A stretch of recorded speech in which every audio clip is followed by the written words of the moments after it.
تركت ما كان لي بالبيع مبتغيا ما علم لي يا بحاجتي لنا. يا أيها الذين آمنوا كتب عليكم الصيام كما كتب على الذين من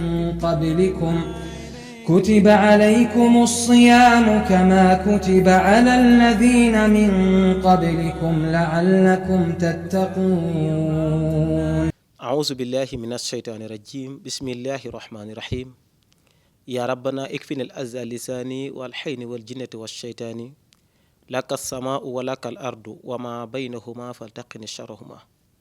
السلام عليكم ورحمة الله تعالى وبركاته. mbokk yi topp groupe UCAB FM UCAB TV ci seen naafilay bis bi, mbokk yi ñu dikk ak yéen ci guddik ñeenteel gi.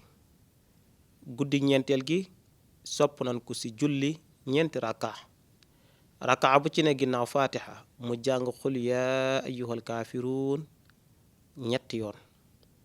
kon guddik ñeenteel gi sopp nañ ci ku ci julli ñeenti raka, waaye raka bu ci ne ginnaaw fatiha day jàng xul yaa ayyuhal kaafiruun ñetti yoon.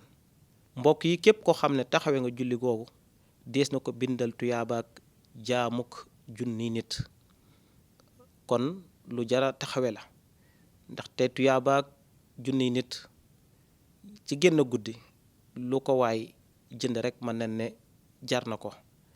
kon mbokk yi julli la goo xam ne gu mat a taxawe la. wassalaamu aleykum wa rahmatullahi taala wa barakaatuhu. تركت ما كان لي بالبيع مبتغيا ما علم لي يا بحاجتي لنا. يا أيها الذين آمنوا كتب عليكم الصيام كما كتب على الذين من